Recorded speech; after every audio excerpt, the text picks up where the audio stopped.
മാന്യ പ്രേക്ഷകർക്ക് നമസ്കാരം.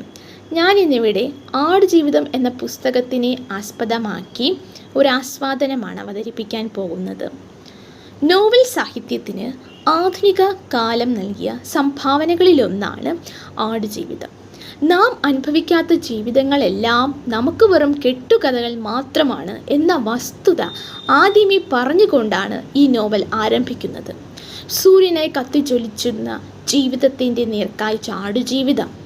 ഒരു മനുഷ്യൻ ആടുമായി ഇടപഴകി ആടായി ജീവിച്ച് അതിജീവനത്തിലൂടെ ജീവിതത്തിൽ തിരിച്ചു വന്ന കഥ. നിരവധി കഷ്ടപ്പാടുകളിലൂടെ കടന്നുപോയിട്ടും തൊണ്ട വറ്റി വരണ്ടിട്ടും മനസ്സ് കൈവിടാതെ അള്ളാഹുവിനോടുള്ള വിശ്വാസം കൈവിടാതെ തിരിച്ചു പിടിച്ച ഒരു പച്ചയായ മനുഷ്യൻ്റെ ആടുജീവിതം. ഈ ഒരു നോവലിൽ വലിയ സ്വപ്നങ്ങളുമായി സൗദി അറേബ്യയിൽ ജോലിക്കായി പോകുന്ന നജീബിൻ്റെ കഥയും തുടർന്ന് അവിടെ വെച്ച് വഞ്ചിക്കപ്പെടുകയും അതിനുശേഷം അർബാബിൻ്റെ ക്രൂരപീഡനങ്ങൾ പ്രതിസന്ധികളും തകർത്തെറിഞ്ഞ് ജീവിതത്തിലൂടെ മടങ്ങി വരുന്നതുമാണ് കഥയുടെ ആധാരം. നമുക്ക് കഥയിലോട്ട് കിടക്കാം. തൊഴിലാളിയായി ജോലി ചെയ്തിരുന്ന നജീബ് ഒരു സുഹൃത്തിൻ്റെ ബന്ധു വഴി കിട്ടിയ തൊഴിൽ വിസയിലാണ് സൗദി അറേബ്യയിലേക്ക് പോയത്. അവിടെ അതേ വഴിക്ക് തന്നെ വിസ കിട്ടിയ ഹക്കീം എന്ന കൂട്ടുകാരനും ഉണ്ടായിരുന്നു. റിയാദിൽ വിമാനം ഇറങ്ങി അവർ വിമാനത്താവളത്തിൽ അവരുടെ സ്പോൺസറെ അന്വേഷിച്ച് നടക്കുന്നതായി തോന്നിയ ഒരു അറബിയെ കണ്ടുമുട്ടുകയും സ്പോൺസർ എന്ന് തെറ്റിദ്ധരിച്ച് അയാളുടെ കൂടെ പോവുകയും ചെയ്തു. അവർ എത്തിപ്പെട്ടത് മസ്ര എന്നറിയപ്പെടുന്ന 2 വ്യത്യസ്തമായിട്ടുള്ള ആട് വളർത്തൽ കേന്ദ്രത്തിൽ ആയിരുന്നു. വൃത്തിഹീനമായ സാഹചര്യത്തിൽ ആടുകളെയും ഒട്ടകങ്ങളെയും പരിപാലിച്ചു കൊണ്ടുള്ള വിശ്രമമില്ലാത്ത ജീവിതമായിരുന്നു മസ്രയിൽ നജീബിനെ കാത്തിരുന്നത്. നജീബ് എത്തിയപ്പോഴേക്കും അവിടെ മറ്റൊരു വേലക്കാരൻ കൂടി ഉണ്ടായിരുന്നു.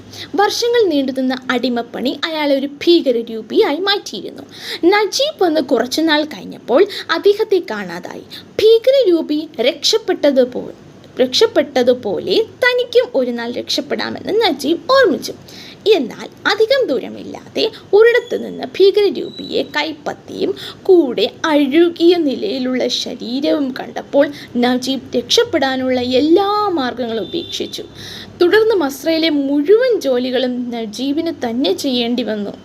പച്ചപ്പാലും കുപ്പൂസും എന്ന അറബി റൊട്ടകം ചുരുങ്ങിയ അളവിൽ വെള്ളവും മാത്രമായിരുന്നു ആകെ നജീബിന് ഒരു ആശ്രയം.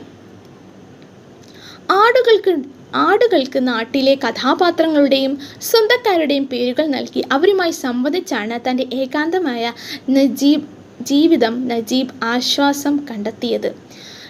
ഇതിനിടെ ഹക്കീം ജോലി ചെയ്തിരുന്ന മസ്രയിൽ ഇബ്രാഹിം ഖാദരി എന്നൊരു സൊമാലിയക്കാരൻ കൂടി ജോലിക്കാരനായി വന്നു. ഒളിച്ചോടാനുള്ള അവസരം പാർത്തിരുന്ന ഹക്കീമും ഖാദരിയും നജീബും മസ്രകളിലെയും മുതലാളിമാർ അവരുടെ ഒരാളുടെ മകളുടെ വിവാഹത്തിൽ സമ്മതിക്കാൻ പോയ അവസരം ഉപയോഗിച്ച് ഒളിച്ചോടി. മരുഭൂമിയിലൂടെ ദിവസങ്ങൾ നീണ്ടുനിന്ന പലായനത്തിൽ ദിശ നഷ്ടപ്പെട്ട് അവർ ദാഹവും വിശപ്പും കൊണ്ട് വലഞ്ഞു. യാത്രക്കിടയിൽ ദാഹം സഹിക്കാതെ ഹക്കീം മരിച്ചു. പിന്നെയും പലായനം തുടർന്ന് ഖാദരിയും നജീബ് ഒടുവിൽ ഒരു മരുപ്പച്ച കണ്ടെത്തി. അവിടെ ദാഹം തീർത്ത് കുറച്ച് ദിവസം തങ്ങിയ ശേഷം അവർ വീണ്ടും യാത്ര തുടർന്നു. ഒടുവിൽ നജീബ് ഒരു ഹൈവേയിൽ എത്തിയപ്പോഴേക്ക് ഖാദരിയെ കാണാതായിരുന്നു. അവിടെ നിന്നും ഒരു അറബി അയാളെ തൻ്റെ കാറിൽ കയറ്റി അടുത്ത പട്ടണമായ റിയാദിലെ ബഥയിൽ എത്തിച്ചു. ബഥയിൽ ജീവിച്ചിരിക്കുന്ന ഒരു വ്യക്തിയുടെ അനുഭവങ്ങളെ ആധാരമാക്കി ഉള്ളതെങ്കിലും ആടുജീവിതം വെറുമൊരു ജീവിതമല്ലെന്നും ഗ്രന്ഥകർത്താവ് ഓർമ്മിപ്പിക്കുന്നുണ്ട്. ആദ്യമായി കണ്ടുമുട്ടിയപ്പോൾ അയാൾ കൂട്ടുകാരുമായി കമ്മ്യൂണിസം ചർച്ച ചെയ്തെന്നും അതിൻ്റെ ആധാരത്തിലാണ് നോവൽ രചിച്ചെന്നും പറയപ്പെടുന്നു. നന്ദി, നമസ്കാരം.